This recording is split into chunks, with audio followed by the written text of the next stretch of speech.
But it all kind of ties into some version of narcissism. And I guess the thing that I wanted to bring up was that I completely reject that non-binary is a thing. I don't really know how you feel about it.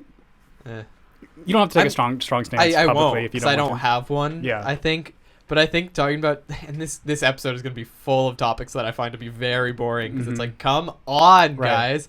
But yeah, so Sam Smith came out as non-binary, right, using pronouns they, them. Okay, so, and I'm going to correct you every time you say he. Yeah, well, I'm going to. I'm going to say he. But yeah, I mean, it's one of those things of it's kind of like the trans thing where it's so out there and kind of the community can be so frustrating that I would love to just kind of have the same opinion on it, where I could just be like, well, it's not in our thing, so. But there's plenty of science and and psychology like this, and also trans people have been around since the beginning of time. I mean, it has been recorded. This has been a known phenomenon forever. Non-binary has never been talked about. In fact, there was a huge spike in 2014 that this started to exist, which is where you first started to see it pop up on Tumblr and the internet. And no social scientist gives it any kind of credence. They're just like, no, this is not an observable thing. I think that it possibly sort of, and he says sobriety is so gay, and that's why we're doing it. Yeah, exactly. He actually, I'm kind of proud of him. He's on a long hiatus as well. Welcome to the gay club, Neon. Yes. You're an honorary homosexual. Honorary homosexual. An immaculate homosexual. Yes, one of us immaculate homosexuals. But yeah, so I just, again, if science pulls up something that says that this is observable, this is real, this isn't some autism spectrum thing, this is, this isn't some kind of attention, because I wrote this down actually in this piece of paper here, that what makes me frustrated about the non-binary thing is that it has no stakes.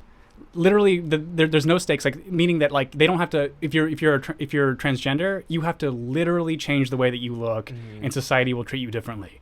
If you're gay, you have to have a boyfriend out and about. You have to live a gay life. You have to change the way your life. And again, it's my father, who was kind of not into it for a long time, or that's putting it lightly. I remember saying to him, "Why would I choose this? Right? Why would I choose this to be the case?" But it seems like, looking at when Sam Smith came out as non-binary, it was just unanimous celebration. So there is literally no stakes, and there's no change in lifestyle when it comes to this particular affliction. The point that you just made about the change in lifestyle for coming out as non-binary, at least for Sam Smith, it feels as though they're not changing themselves. They stay exactly the same. Right. They don't have to start dressing any differently. They can keep their beard and their boyfriends or whatever. Really what it is making other people change. Right. Exactly. That's exactly what it is. Accommodate his new identity. Yep. There is no stake. There is no stake, so he's not changing himself. We sort of have to present ourselves in order to be gay. Right. As well as trans people who tend to a binary have to present as the opposite gender that they were assigned at birth. This there's no change for his life. Right. Coming out as non-binary. So I wanted I had an article that kind of pulled up that is a little bit different of a take on it than what you'd expect. So do you know who Douglas Murray is? Yeah. Okay. Do you know his whole deal? Well, he's been on Sam Harris's podcast. And you know he's gay, right? Yes. Okay, but he doesn't really bring it up. Mm-hmm. So what was so funny was, this is the article that I saw up. Where is, I got to pull up my thing 1 second here. Mm-hmm. Was the headline of this? Oh God. Right wing UK writer epically schooled for misgendering Sam Smith. Epically schooled. Right. Slam dunked on. So just the way that this reads, kicked in the balls. A conservative journalist received a serious clapback on air for misgendering Sam Smith and attempting to discredit their non-binary identity. Douglas, and this is from The Advocate. So I don't even think The Advocate knows he's gay. I really don't. I mean, the way, so the article kind of just goes exactly how you want it to go. But I want to play the actual clip in which they're referencing. Mm-hmm. So okay, so you found it? Yeah, I got it already. So I want you to listen. We're going to listen to everything he says. I'm not going to say anything, but listen very carefully to the end of this discussion. Yeah. All right. Here we go. I go to all these issues one by one, gay, women, race, and trans. And in a way, that last one has become the most revealing, because it's the one that demonstrates how bad we are at discussing, thinking, or even talking without weaponizing things against each other. We just had a really interesting one this past weekend. The pop singer Sam Smith came out as non-binary. He'd previously come out as gay, came out a bit later as genderqueer, now says he's non-binary, which means, among other things, he wants to have plural pronouns used of him. Now, the BBC, not to want to make a criticism of my hosts, but the BBC immediately on its website said they said in their statement and so on. Now, this isn't the biggest thing in the world, but how about this? Why can't we think about what this claim actually is? I don't think there is any such thing as non-binary. I don't think there's any such thing. And I think a lot of people know that too. Okay. But because we're so bad at discussing it, everybody, including the BBC, immediately starts to say, OK, we'll massively distort and maul our language if somebody's got a claim. F you a hush. At every point that there has been change, I would characterize it as positive social change. There have been voices like Douglas's who've said, this is madness. Why are we having to use these silly terms and be so politically correct? The same thing was said about feminism in the 70s. The same thing has been said about not using derogatory words towards people from ethnic minority backgrounds. I think that it is healthy to have conversations about these subjects. But I read your column, Douglas, and I felt that... Which column? I think your Telegraph column about Sam Smith. And I felt that it almost verged on bullying. This is somebody who is making an expression of his identity. Did you catch that? Did you catch that? Yes. The person offended by Douglas Murray misgendering this Sam Smith non-binary just misgendered him.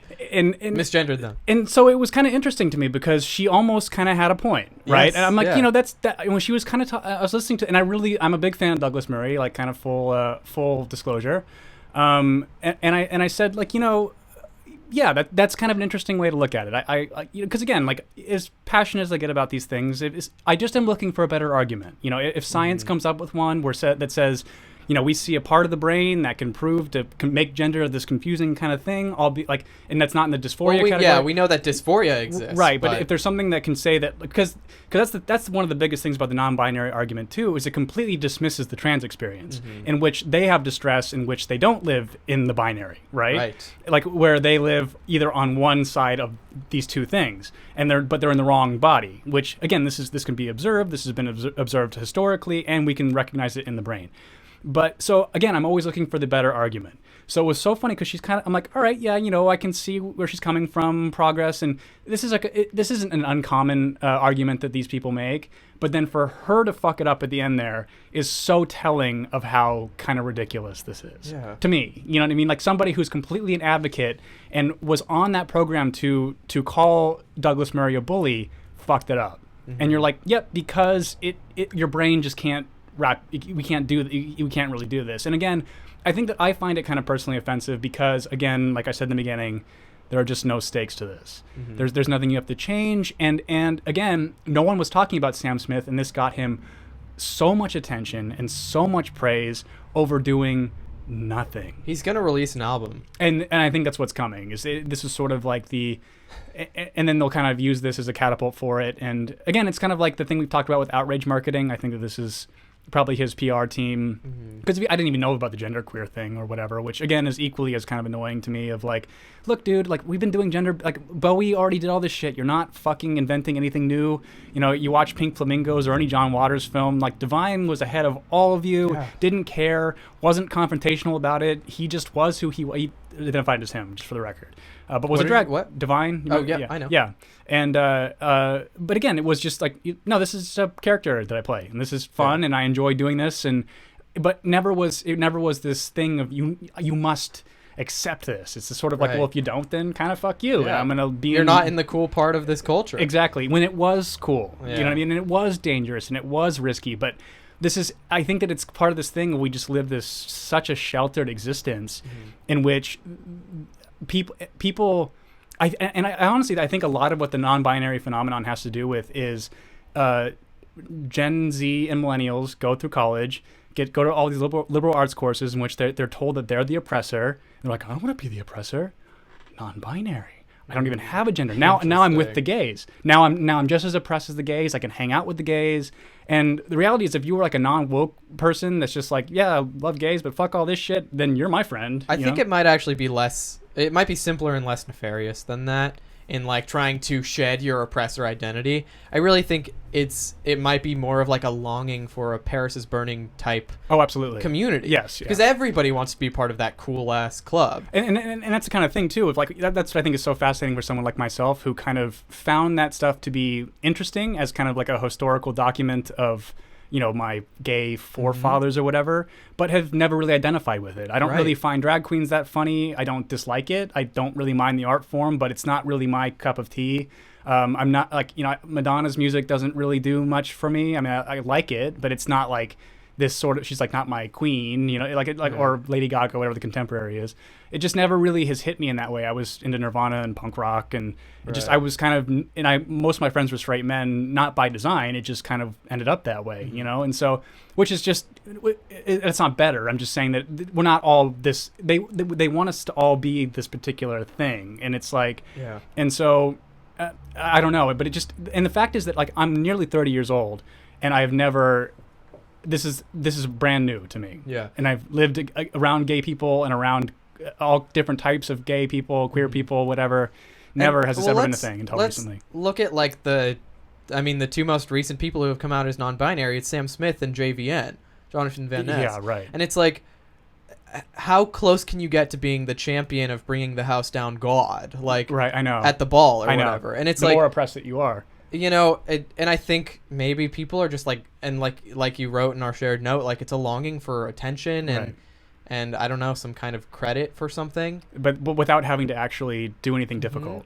Like JVN is already gay, right? And was already very a super queen and like fun to watch. Yeah, and normally those people kind of like make me cringe a little bit, but there was a sweetness to it, and then that kind of ruined it for me. Where I'm like. And then now he's going to shows in like these really ugly Forever 21 skirts, and it's just kind of like, man, like. Same with Timothée Chalamet. Oh boy, well he's a whole other different narcissist mess. So Neon Oni says, serious question: is it harder to figure out if a guy is gay or not just by listening to his voice if he's British? Yes. Yeah. Actually, so like the whole Queen idea is very American, and I was thinking about this because I read the comment earlier, but.